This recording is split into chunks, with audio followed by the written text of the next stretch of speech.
These two aircraft dominate their categories. The Cirrus SR-22 has been the world's top-selling FAA-certified single-engine airplane for 16 years, and its lead is growing. The RB-10 is far and away the world's most popular four-seat kit airplane, and they embody designer Richard Van Grunsman's total performance philosophy. So how do these airplanes stack up in a head-to-head performance contest? Let's see. First, we'll compare takeoff distance. The pilots line up side by side on the runway, hold the brakes, push the power up, and then race to get airborne. Both airplanes are carrying 2 people and 60 gallons of avgas. The RB-10 is about 700 pounds lighter, and the Cirrus is more powerful with a 310 horsepower engine that gives it a 50 horsepower boost. The RB-10 surges ahead and gets off the ground in about 600 feet in 12 seconds.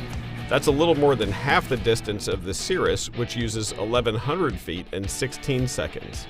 Advantage, RB-10. The next event is a max effort climb. The contestants start together at 2,000 feet and race to 6,000.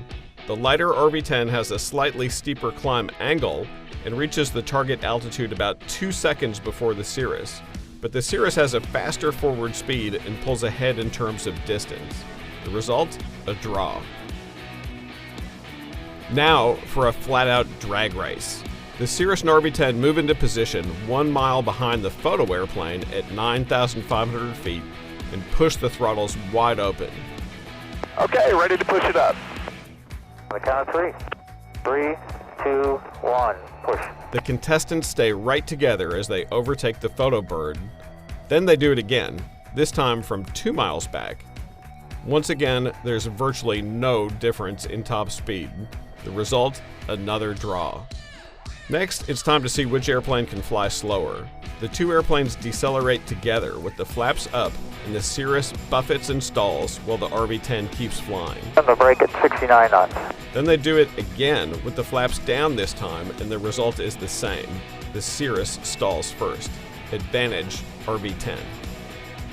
The final contest is a short field landing.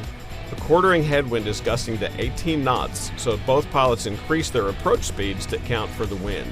The RB-10 touches down at 59 knots and rolls out in about 500 feet with moderate braking.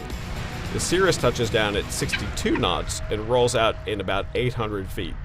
Advantage, RB-10. Okay, so just back from the fly-off, and it was fascinating to me to see how closely matched these two are, even though they're not in the exact same peer group. As far as certified and experimental, they're really close in terms of performance. Yeah, surprising. A lot of fun. And just a blast. Yeah, it was a good day to fly. Exactly. Yeah. One aspect we didn't test is survivability in the case of an engine failure, and here the Cirrus airframe parachute sets it apart. Ballistic Recovery Systems, which makes whole airframe parachutes for the Cirrus and many other GA airplanes, has begun offering one for the RB-10. The importance you place on the parachute system itself will likely decide which of these market-leading airplanes you prefer. Dave Hirschman, AOPA Live.